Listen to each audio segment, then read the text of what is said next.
इस क्वेश्चन में हमें ब्रांच करंट्स निकालना है नोडल एनालिसिस की हेल्प से। तो ये क्वेश्चन में आप देख रहे होंगे, आपको हो सकता है करंट दे भी सकते हैं और करंट की डायरेक्शन नहीं भी दे सकते हैं। तो अगर नहीं दी है तो आप अपने हिसाब से चाहे तो इस तरफ मान लें या इसको इस तरफ या इसको इस तरफ या इसको इस तरीके से करंट की डायरेक्शन आप अपने हिसाब से ले सकते हैं, कहीं से भी कहीं। हमें सिर्फ ब्रांच करंट्स का मान निकालना है। तो हम ब्रांच करंट्स का मान निकालेंगे तो इस प्रकार से हम शो कर देंगे। जैसे ये ले लिया मैंने ए पॉइंट, ये ले लिया बी पॉइंट, ये ले लिया सी पॉइंट और ये डी हो गया हमारा रेफरेंस नोड, है ना। तो ए बी ब्रांच में क्या धारा है, ए सी ब्रांच में क्या धारा है। ए सी ब्रांच में कौन सी धारा I1 है, ए बी ब्रांच में धारा I2 है, बी डी ब्रांच में धारा I4 है और बी सी ब्रांच में धारा I3 है। तो इस प्रकार से हम बना सकते हैं सर्किट में, अगर हमें ब्रांच करंट निकालना है और हमें नोडल एनालिसिस की हेल्प से निकालना है, इसलिए तो हम ब्रांच करंट्स देना हमें सबसे पहले प्राथमिकता दें। इसके बाद नोड वोल्टेजेस हम असाइन करते हैं। इस पॉइंट का वोल्टेज हमें पता है with respect to ground node. इस पॉइंट का voltage with respect to ground node क्या है, 20 वोल्ट। और इस नोड का वोल्टेज भी हमें पता है with respect to ground node, that is 15 volt, है ना। इस पॉइंट का वोल्टेज हमें नहीं पता with respect to ground node या रेफरेंस नोड, तो हम इसको ले लेते हैं V1 और इसको मान लेते हैं नोड 1। अब इस नोड 1 में हम KCL की सहायता से निकालेंगे इस V1 का मान। तो I2 इसमें आ रहा है और I4 और I3 जा रहा है, तो I2 = I3 + I4 लिख सकते हैं। I2 जो है कहाँ से कहाँ जा रहा है, 20 से V1 तक, 20 - V1/2। फिर I3 कहाँ से कहाँ जा रहा है, I3 जो है वो V1 से 15 तक, तो V1 - 15/3। I4 कहाँ से कहाँ है, V1 से 0 की तरफ, तो V1 - 0, इस रेफरेंस नोड का वोल्टेज क्या है, 0, तो V1 - 0/6। यहाँ से आपको V1 की वैल्यू मिल गई। V1 की वैल्यू मिल गई तो आप सारे ब्रांच करंट निकाल सकते हैं। अब देखिए ये I1 जो है, I1 जा रहा है 20 वोल्ट से 15 वोल्ट की तरफ, तो I1 का मान हमें लिखना होगा, तो हम क्या लिखेंगे, 20 वोल्ट - 15/3, तो 5/3। I2 की वैल्यू आपको मालूम है, I3 की वैल्यू आपको मालूम है, I4 की वैल्यू आपको मालूम है। इस प्रकार से V1 की वैल्यू रख के I1, I2, I3 और I4 का मान आप निकाल लेंगे। क्वेश्चन में ये भी पूछा जा सकता है कि पावर लॉस निकालें 6 ओम रेजिस्टेंस में, तो पावर लॉस का फॉर्मूला जनरली हम I²R के रूप में लिखते हैं या V²/R के फॉर्म में। तो यहाँ पे जनरली पावर लॉस हमें निकालना है तो I²R का ही फॉर्मूला यूज़ करें। यहाँ पर I²R में हमें I की ज़रूरत पड़ेगी और कौन से R के थ्रू बोला है, 6 ओम रेजिस्टेंस, तो 6 ओम रेजिस्टेंस के थ्रू I²R से हम निकालें तो I कौन सा करंट है यहाँ पर, I4, तो ये हो जाएगा I4² × R क्या है, 6 ओम, तो I4 की वैल्यू ये है, × 6 करेंगे, जो भी आंसर होगा यहाँ पे वॉटेज में लिख देंगे। तो ये आपको करना है। This is the next question. इसमें V1 V2 का मान निकालना है और पावर डिसिपेशन निकालना है प्रत्येक रजिस्टर्स में, है ना। पावर डिसिपेशन या पावर लॉस बोल सकता है या पावर कंजम्पशन बोल सकता है, आपको सभी रजिस्टर्स में निकालिए परिपथ में। तो इसका जनरली I²R फॉर्मूला होगा और हम अब इसमें निकालते हैं V1 V2 की वैल्यू पहले। तो आप देख रहे हैं ये यहाँ पर 2 नोड्स हैं, एक ये वाली और एक ये वाली। दोनों नोड में मैंने वोल्टेज ले लिया V1 V2, सभी ब्रांच में मैंने करंट ले लिया। V1 V2 आपको दिया होगा क्योंकि इस क्वेश्चन में V1 V2 बोला है निकालने के लिए, तो V1 V2 यहाँ पे आपको दिया होगा, तो आपको इसको निकालना है। करंट नहीं दिया है तो करंट आप मान लें, इसको मैंने I1 ले लिया, इसको I2 ले लिया, इसको I3 ले लिया। अब नोड 1 में अगर मैं KCL लगाऊँ, नोड 1 में आने वाली करंट कौन है, 6 एम्पियर आ रही है, तो 6 = I1 जा रहा है, I2 भी जा रहा है, तो I1 + I2, 6। I1 कहाँ से कहाँ जा रहा है, V1 से 0 की तरफ, तो V1 - 0/8। और I2 कहाँ से कहाँ जा रहा है, V1 से V2 की तरफ, तो V1 - V2/4, ठीक है। अब इसके बाद नोट 2 पे अगर हम KCL निकालेंगे, और ध्यान रहे यहाँ से एक V1 V2 की इक्वेशन मिलेगी और यहाँ से भी V1 V2 की इक्वेशन मिलेगी। कल कैलकुलेटर से कैसे सॉल्व करना है इक्वेशन मैंने आपको बताया है, वीडियो में आप देख लेंगे। तो यहाँ से आप V1 V2 की वैल्यू निकाल सकते हैं। नोट 2 पे भी आपको KCL लगाना है। नोट 2 पे I2 आ रहा है I3 और 10 एम्पियर जा रहा है, तो I2 equals to I3 plus 10। तो I2 कहाँ से कहाँ जा रहा है, V1 से V2 की तरफ, तो V1 माइनस V2/4। और I3 कहाँ से कहाँ जा रहा है, I3 जा रहा है V2 से 0 की तरफ, तो V2 माइनस 0/2 और 10 एम्पियर प्लस 10। ठीक है, यहाँ से दोनों की V1 V2 की वैल्यू निकाल लोगे। फिर I1 I2 I3 की वैल्यू आपको मालूम है, वहाँ से I1 I2 I3 की वैल्यू निकाल लेंगे आप। और इसके बाद power loss in each resistance निकालना है आपको, power dissipation in each resistor. तो हर जैसे 8 ओम रेजिस्टेंस है तो 8 ओम रेजिस्टेंस के अक्रॉस I²R होगा। I कौन सा है यहाँ पे, I1² इंटू 8। P2 इस प्रकार से, P3 इस प्रकार से, P1 P2 P3 आप इस तरीके से निकाल लेंगे। हर ओम के रेजिस्टेंस पे कितना पावर डिसिपेशन हुआ यहाँ से आपको पता चल जाएगा।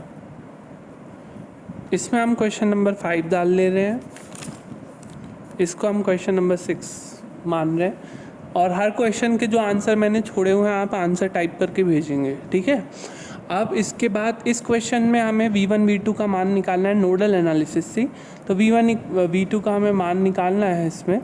तो अब ये आपको दिया होगा V1 V2 और नोडल एनालिसिस लगाना है। तो नोडल एनालिसिस के लिए हमें हर ब्रांच में करंट्स को दिखाना पड़ेगा। तो यहाँ पे 2 ओम में हमने दिखा दिया, इधर भी दिखा दिया। आप अपने हिसाब से करंट अज्यूम कर सकते हैं, इसमें कोई दिक्कत नहीं है। अगर आपको नहीं दिया तो आप अपने हिसाब से ले सकते हैं। तो ये I1 ले लिया मैंने, इधर I2, इधर I3 और इधर I4। Node 1 by KCL, node 1 में हम KCL लगाएं इस नोड पे, इस नोड को 1 माना। अब ये V1 है तो ये भी V1 होगा, क्योंकि इधर से इधर कुछ कनेक्टेड है क्या, नहीं है, इधर कोई रेजिस्टिव एलिमेंट या कोई और एलिमेंट नहीं है। तो V1 यहाँ है तो ये भी V1, तो ये पॉइंट का वोल्टेज भी V2 है तो ये पॉइंट का वोल्टेज भी V2। तो ये पॉइंट सेम है, ये पॉइंट सेम है।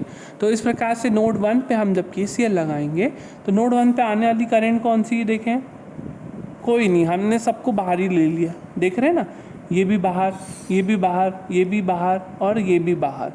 तो इसके कारण हम इक्वेशन क्या लिखेंगे, पूरों को प्लस कर दो, I1 plus I2 plus I4 plus 6। तो ये इक्वेशन इक्वल्स टू 0 हो जाएगी। I1 कहाँ से कहाँ है, देखो, ये V1 से ग्राउंड नोट 0 तक, V1 माइनस 0/10। I2 कहाँ से कहाँ तक है, V1 minus 0/5 plus 6 plus I4 कहाँ से कहाँ है, V1 माइनस V2/2 बराबर से 0। नोड 2 पर हम इसी प्रकार से KCL लगाएं तो नोड 2 से भी हमें यहाँ पर एक V1 V2 की इक्वेशन मिलेगी और यहाँ पे भी V1 V2 की इक्वेशन मिलेगी। दोनों इक्वेशन को आप कैलकुलेटर से सॉल्व करोगे तो V1 V2 का मान आ जाएगा। नोड 2 पे भी हम इस प्रकार से अगर KCL लगाएं, नोड 2 पे अगर हम KCL लगाते हैं तो I4 कहाँ से कहाँ जा रहा है, देखें, V1 से V2 की तरफ। तो I4 अब V2 के लिए अगर हमें करंट देखना है तो I4 आ रहा है, I6 भी आ रहा है, I3 जा रहा है, 3 आ रहा है, तो इसलिए I4 plus 6 plus 3 equals to I3 लिखा है मैंने, ठीक है। तो अब I4 को लिखना है तो I4 कहाँ से कहाँ है, V1 माइनस V2/2 प्लस 9 और I3 कहाँ से कहाँ तक है, V2 से 0 की तरफ, तो V2 minus 0/4।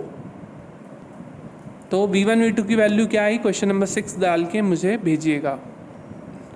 Now question number 7, obtain V0 in the circuit shown. इसको भी नोडल एनालिसिस से हमें V0 जो हमें दिया हुआ है सर्किट में उसकी वैल्यू निकालना है। देखो क्वेश्चन में सिर्फ V0 यहाँ दिया हुआ था इस पॉइंट पर, ठीक है, V0 सिर्फ इस पॉइंट पे दिया था, परंतु इस पॉइंट से लेके इस पॉइंट तक और इस पॉइंट से लेके इस पॉइंट तक कोई एलिमेंट नहीं था। तो इसका भी पॉइंट का वोल्टेज V0, इस पॉइंट का वोल्टेज भी V0, इस पॉइंट का वोल्टेज भी V0। कहने का मतलब ये है कि तीनों पॉइंट क्या है, एक ही पॉइंट की तरह काम करेंगे, ठीक है। तो ये एक ही पॉइंट की तरह काम करेंगे जिसमें कि V0 हमने वोल्टेज हमें निकालना है। अब हम ब्रांच करंट ले लेंगे, इसको मैंने ले लिया I1 इस ब्रांच में ले लिया, I2 इस ब्रांच में ले लिया, I3। अब मुझे V0 निकालना है और क्वेश्चन में V0 यहाँ भी नहीं दिया हुआ था, एक्चुअली V0 दिया हुआ था यहाँ पर प्लस माइनस V0। ये तो मैंने डायरेक्टली क्वेश्चन से मैंने लिख लिया, ये प्लस माइनस V0 यहाँ दिया हुआ था क्योंकि इस पॉइंट का voltage with respect to ground, इस पॉइंट का वोल्टेज देखो इधर से लेकर इधर तक कौन सा वोल्टेज है, V0। तो इस पॉइंट का वोल्टेज हो गया V0 और इस पॉइंट का वोल्टेज V0 हो गया, तो ये पॉइंट का वोल्टेज भी V0 और इस पॉइंट का वोल्टेज भी V0। अब हमें KCL लगाना है इस नोड पर, तो KCL क्या होगा, तीनों करंट बाहर जा रही हैं तो तीनों क्या जाएंगे, I1 plus I2 plus I3 equals to 0। I1 कहाँ से कहाँ है, इस V0 से लेके इधर तक है, परंतु इसके बीच में कौन है 30 वोल्ट, तो क्या हो जाएगा V0 माइनस 30, है ना, V0 माइनस 30 अपॉन, अब ये देखें ये लिखा है 2K ओम, किलो मतलब 10 की पावर 3, तो 2 इंटू 10 की पावर 3 हो जाएगा यहाँ पे। इस चीज़ पे ध्यान रखें, 2 किलो ओम लिखा हुआ है तो 10 की पावर 3 के फॉर्म में आपको लिखना पड़ेगा। तो V0 माइनस 30 अपॉन 2 इंटू 10 की पावर 3 प्लस I2 करंट कहाँ से कहाँ जा रहा है, इस V0 से लेकर इस पॉइंट तक, तो V0 पे यहाँ पर यहाँ से यहाँ जा रहा है, तो V0 माइनस क्या लिखेंगे हम 20, V0 माइनस 20। अगर सपोज़ ये माइनस होता ऊपर और नीचे प्लस होता तो आप लिखते V0 minus of minus 20 bracket में, ठीक है। तो V0 माइनस 20 अपॉन 5 इंटू 10 की पावर 3, तो ये I2 करंट की वैल्यू हो गई।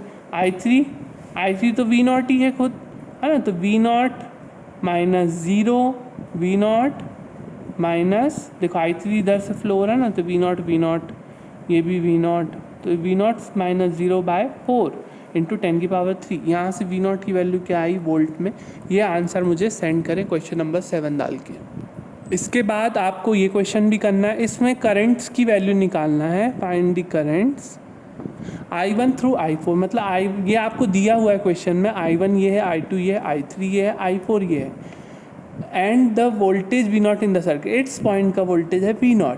तो अब मुझे आप मुझे बताएंगे इस क्वेश्चन में V0 की वैल्यू क्या आई, और इस क्वेश्चन में I1, I2, I3 और I4 की वैल्यू क्या आई, ये क्वेश्चन आपको करना है। इस क्वेश्चन को हम दे देते हैं 8 नंबर के क्वेश्चन को आप सॉल्व करें और इसका आंसर क्लास कमेंट्स में भेजेंगे।